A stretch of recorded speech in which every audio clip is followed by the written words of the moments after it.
You're listening to Micron, a one-man podcast with short episodes about life, travel, discovery, learning, and failure.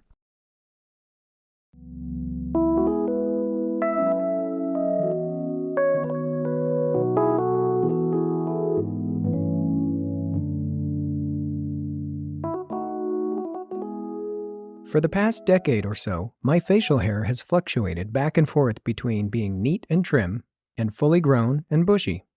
As any man who's taken the time to grow a full beard knows, the strangest part about having a beard isn't your facial hair itself, but everything else that goes along with it.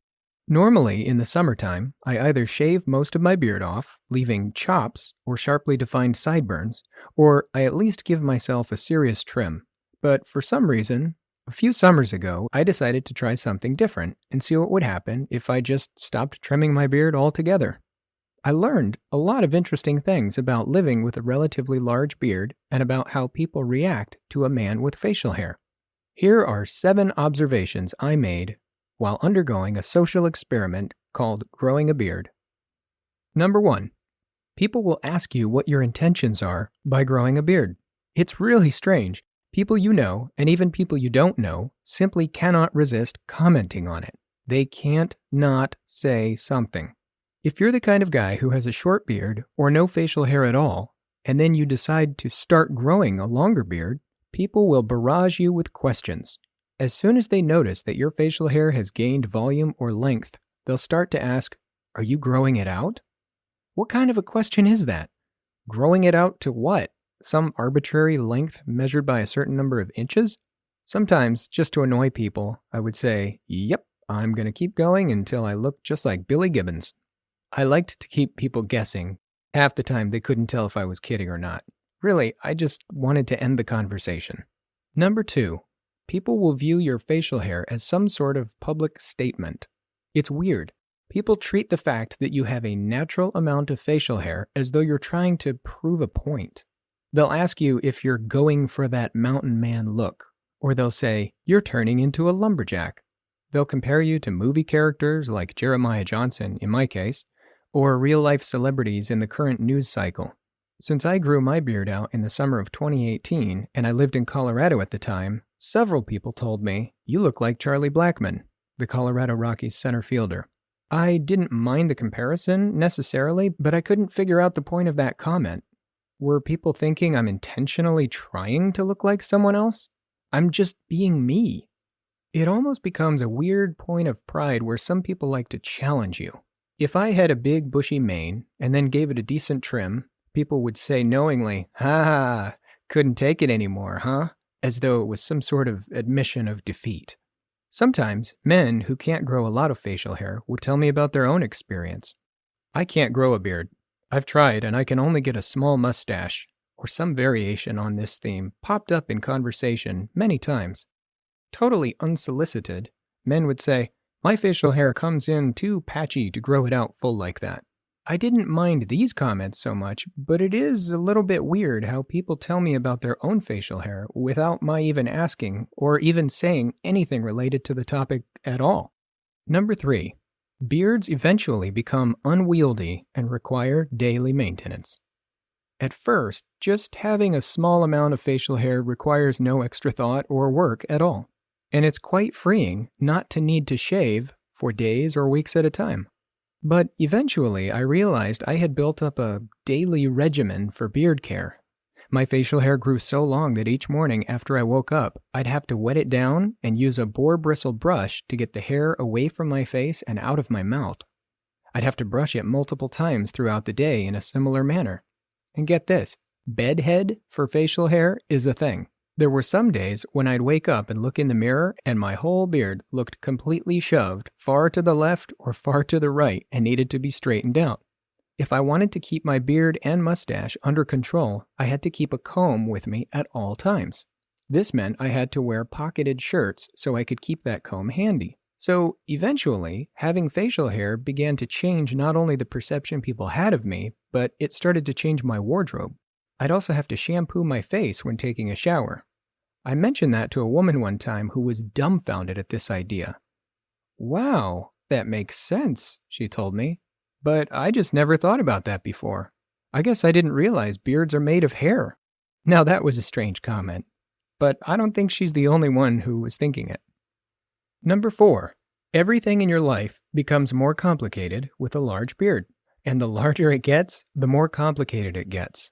Even eating and drinking start to become tricky. I eventually got tired of my face getting so bushy that I asked a hairdresser what to do. I wanted the length, but my facial hair naturally spikes out like a hedgehog.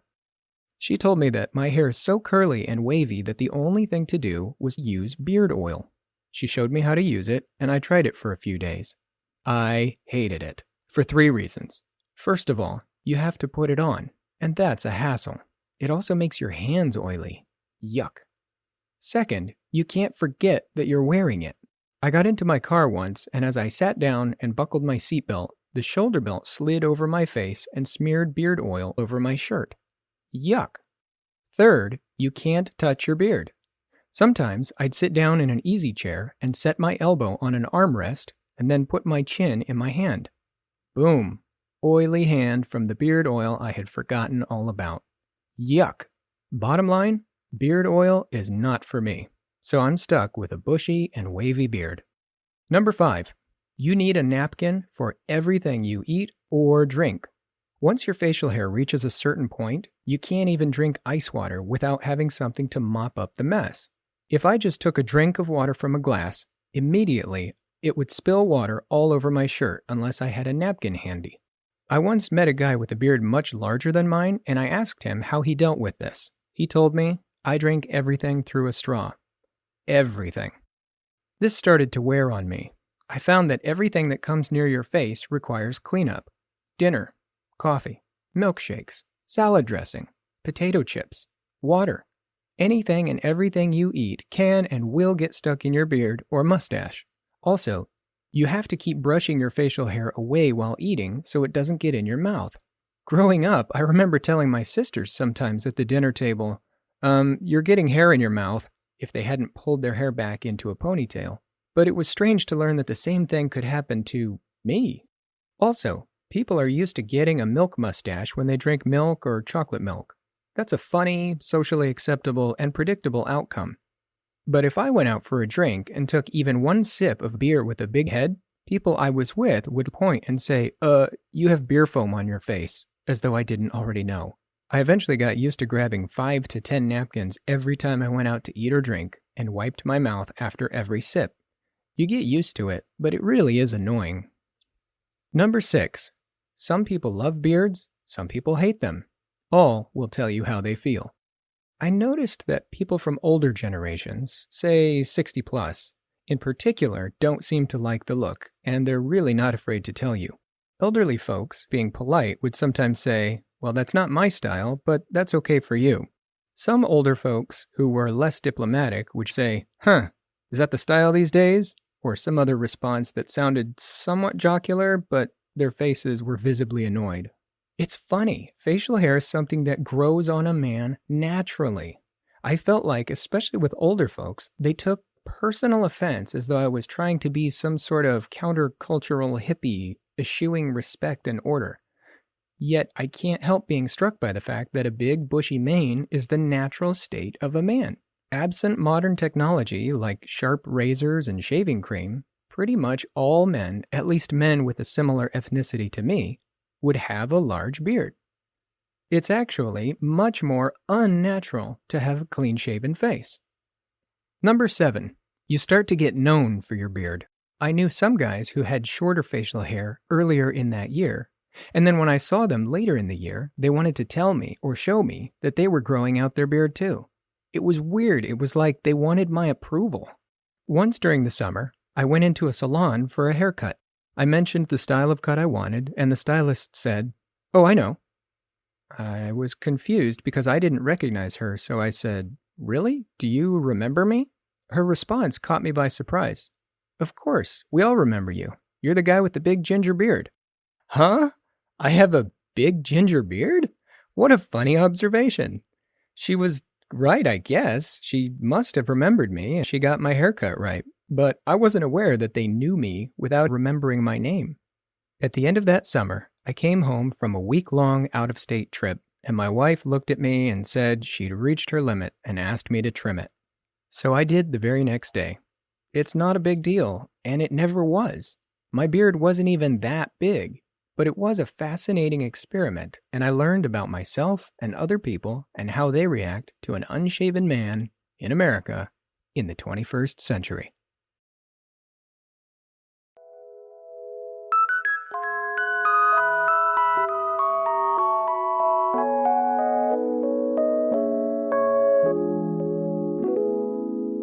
You've been listening to Micron, a one-man podcast with short episodes about life, travel, discovery, learning, and failure.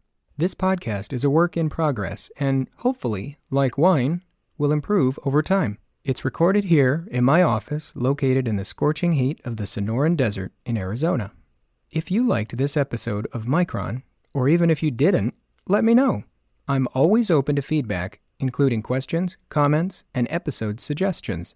Send an email to feedback@micronpodcast.com. I promise you, I will actually read and try to respond to every single message. I'm listening to you. Thanks for listening to me. To view photographs, read episode transcripts, or find resources mentioned in the show, visit micronpodcast.com. And don't forget to subscribe using your favorite podcast app, including Apple Podcasts, Spotify, Overcast, Stitcher, and more. Thanks for listening to Micron.